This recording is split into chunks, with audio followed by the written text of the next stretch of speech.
First of all, America recognized Balochi Liberation Army as foreign terrorist organization. In fact, recognizing any organization as FTO by America, well, in future course, America can arrest its members, seize its properties, and declaring that entire organization as illegal, banning its activities, etc., will be the future course of action by America. In fact, the Field Marshal Asim Munir is an American visit last week. During that visit, America declared Balochi Liberation Army as a FTO. This is a coincidence, or this might be an intentional move also by America to pacify Pakistan and pressurize India.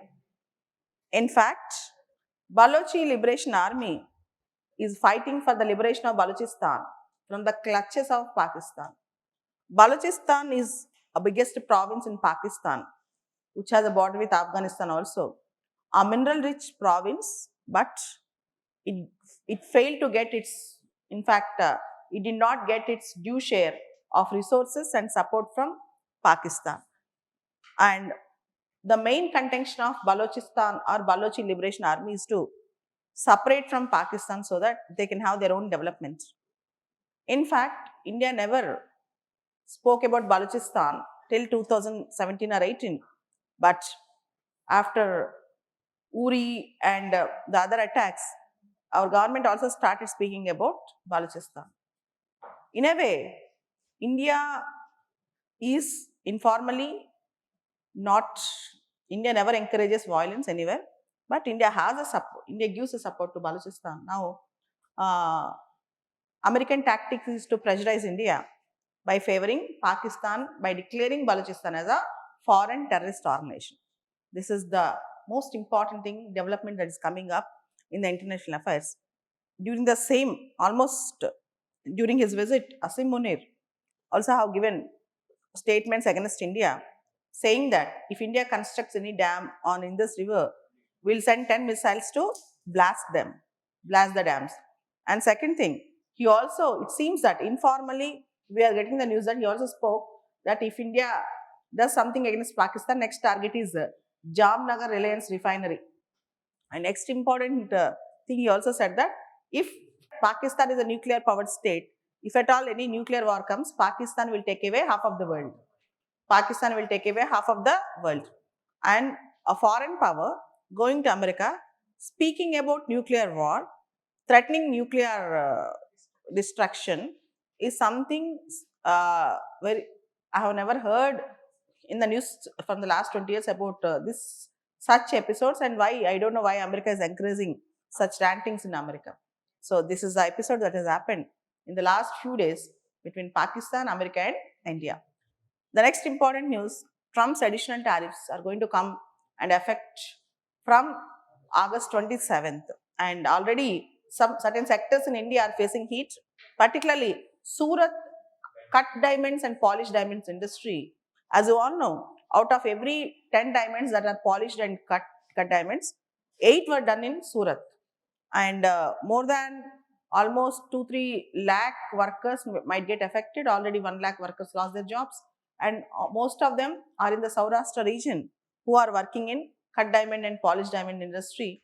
And more importantly, within Surat itself, there are 5,000 factories with respect to cut diamonds and polished diamonds. So generally in Christmas Eve, before Christmas, 3-4 months before Christmas, they'll get huge orders for America.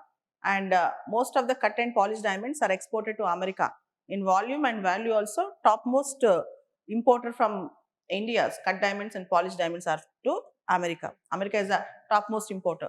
So now we might lose that market. And next is Tirupur textile industry and knitwear industry in Tamil Nadu.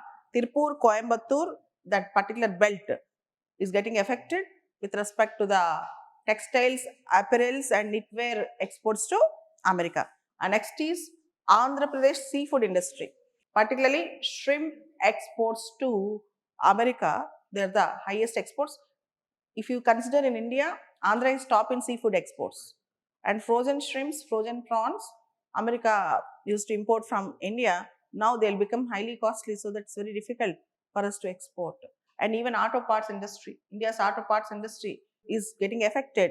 Already we started feeling that heat.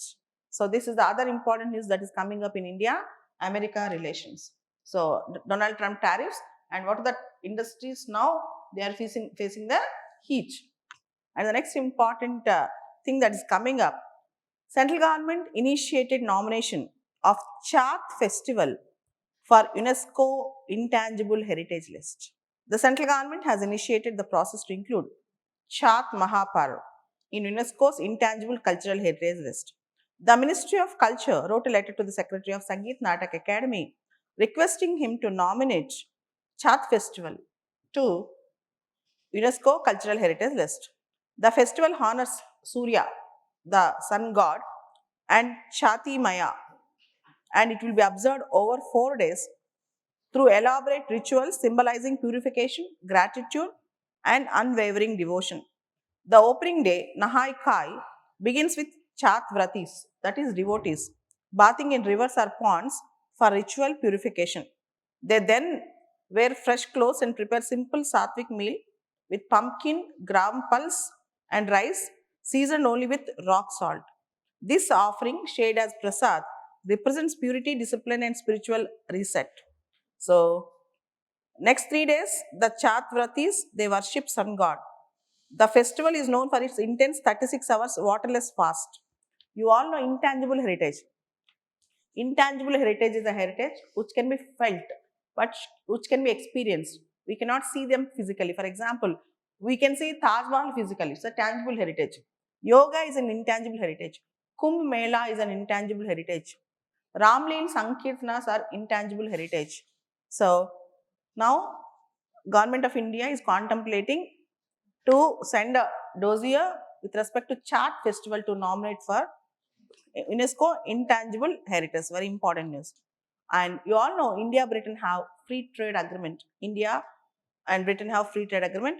The British Deputy High Commissioner and India, Britain Parliament is likely to approve India UK FTA in next 9 months. It will take, so I think by 2026 mid, this FTA will come into force. India, UK. Recently, India and UK have finalized their free trade agreement. They aim to double the trade by 2030. The bilateral trade is expected to go up by additional 25.5 billion pounds in the next 5 years. So, India and UK are majorly reducing the tariffs on various goods. So, bilateral trade is expected to be boosted and doubled. And next important news, CBSE curriculum to include repeal of section 377 in IPC, that is unnatural offences, and triple talaq, and new criminal laws from 2026-27 session. From 2026-27 session. And Union Cabinet approves 4 semiconductor projects in Odisha, Punjab, and Andhra Pradesh. The Union Cabinet, chaired by Prime Minister Narendra Modi, approved 4 more semiconductor projects under India Semiconductor Mission. Union Minister for Electronics and IT, Ashwini Vaishnaw, announced the approval of 4 new semiconductor projects with a total investment of 4,594 crores. The projects to be set up in Odisha, Punjab, and Andhra Pradesh. It's very important. 2 in Odisha and 1 in each Punjab and Andhra Pradesh.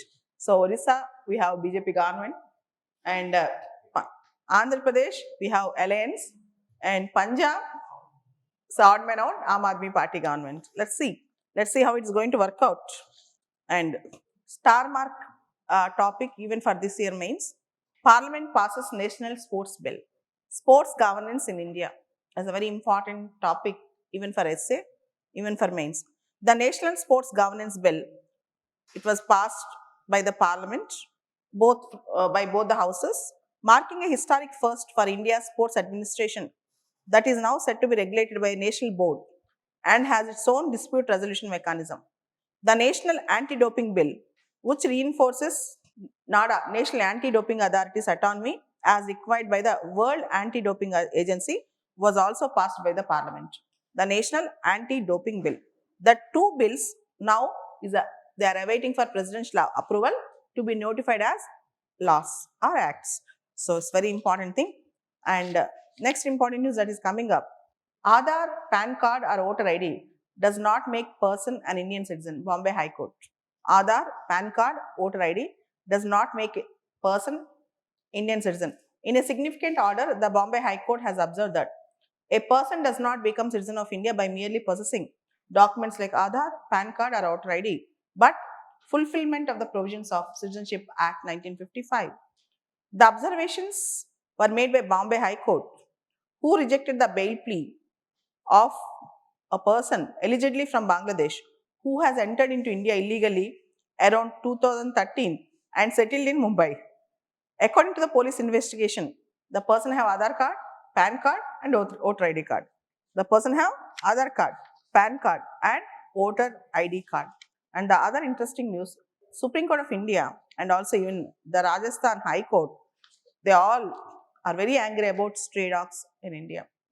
Supreme Court have given an order in National Capital Region of Delhi, stray dogs should all be taken to the shelter. If any activist or NGO comes into intervene into municipal business, they'll you can book the case against them. So because the lives of citizens are very important. According to World Health Organization, the highest incidence of rabies is in India, and 36% of the world rabies cases, rabies deaths are in India. Every year in the world, 60,000 deaths are occurring because of rabies, and out of which 20 to 25,000 deaths are occurring in India. And the dog bites, particularly stray dog bites, are very dangerous. Our children and old people are getting affected by this virus, rabies. So for that reason, Supreme Court and High Court of Rajasthan, they both have given similar orders with respect to stray dogs.